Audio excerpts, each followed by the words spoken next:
I do want to get to the latest here as we continue to follow more on the Middle East fight right now. This is actually a live look over at the Israel-Gaza border right there on your screen. Iran now issuing a threat against the U.S., saying that it will, quote, decisively respond to any American attack on the Islamic Republic. This comes as the U.S. linked Iran to the killing of 3 American soldiers at a military base over in Jordan. We brought that to you as breaking news as it did play out. The U.S. has signaled it's preparing for retaliatory strikes in the Middle East in the wake of that drone attack Sunday at Tower 22, a base in northeastern Jordan near Syria. I want to talk about this and other developments here, so let's bring in Avi Melamed, a former Israeli intelligence official and founder of Inside the Middle East Institute. Again, joining us now live to discuss this and other topics here. Thank you so much for taking the time to be here with us, as always.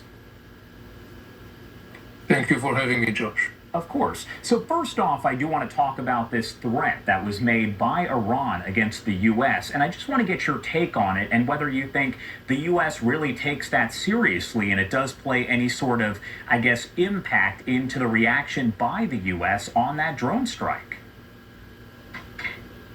Well, it should be taken seriously. However, I should mention that President Biden and the administration generally make it very clear that they have no intention to actually launch any kind of attack on Iran itself. So I think that the Iranian message is kind of like trying to throw back American intention maybe to hit Iranian assets in different parts of the Middle East, but not in Iran itself.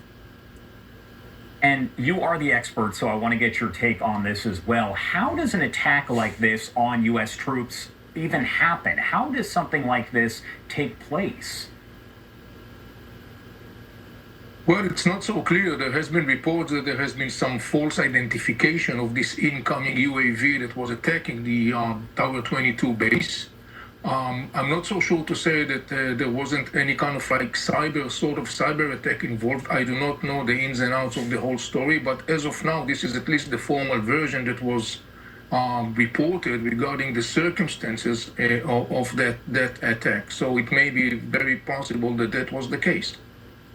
And you kind of already touched on this, but how does the U.S. go about responding to this? What are the possibilities, and how does the U.S. send, I guess, the strongest message possible?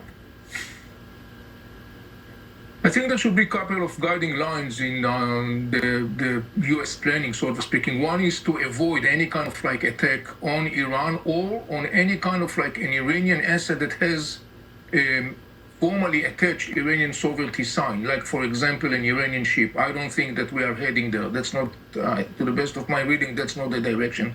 However, there are enough of assets of the Iranian regime across the region that are very significant for the regime, and hitting one of those assets, maybe more, could be very painful for the Iranian regime. We are talking about potential assets in Iraq or in Syria or in the area of Yemen. There are different possibilities in that regard.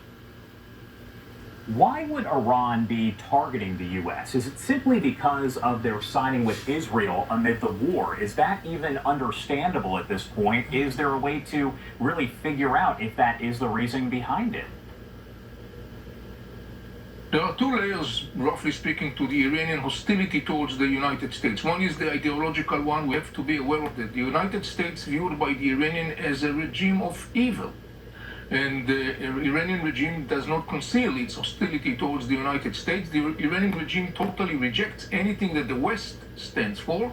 And in that regard, the Iranian regime views the United States as the plague barrier of Western values that has to be totally and utterly rejected. This is one thing. The other.